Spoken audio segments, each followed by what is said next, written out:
The single most important quality an IRO should have for me is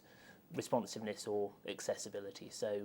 when there's fundamental business change, management change, any form of investor question, it's really good that as an investor you know the IRO is there, they're willing and able to answer your questions, and if necessary to put you in contact with the right person in the organisation to give you the answer to the question you're interested in.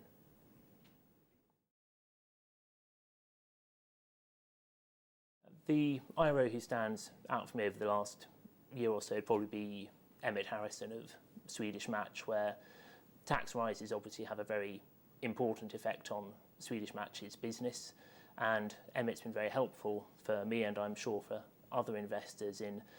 helping us understand the impact of the tax rises, how they're able to pass those through to consumers, and the overall impact on the profitability of the business.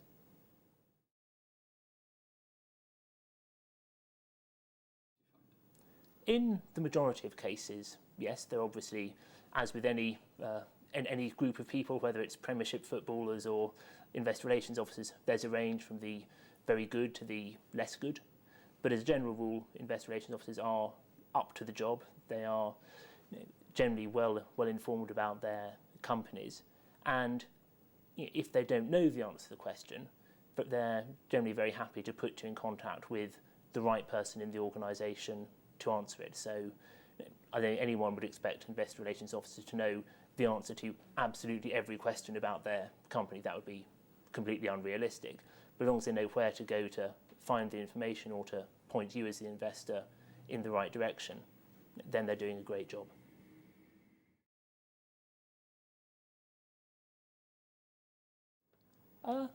There's nothing that particularly sort of irritates me in general now. When you look from corporate to corporate,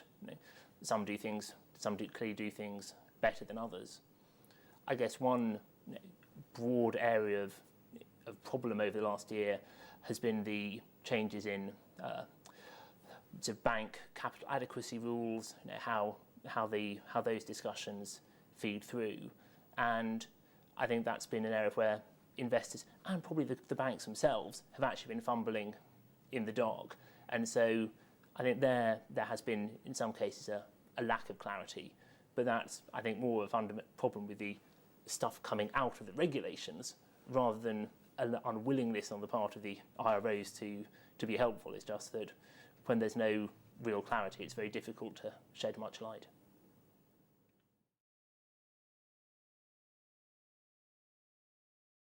I think the banks are definitely trying to improve their transparency from response to demands from investors, but also from external stakeholders. The fundamental problem is that a lot of what banks do, how they allocate capital, how the regulators calculate capital ratios for them, is actually extraordinarily complicated and very intransparent. And without actually getting right into looking at the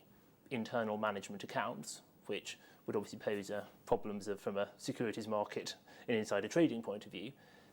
you can't fully understand what most complicated wholesale banks are up to from the outside, and so you have to take certain things on trust, and that is part of the risk of investing in financials, that you will never get full transparency on everything that's on their balance sheets.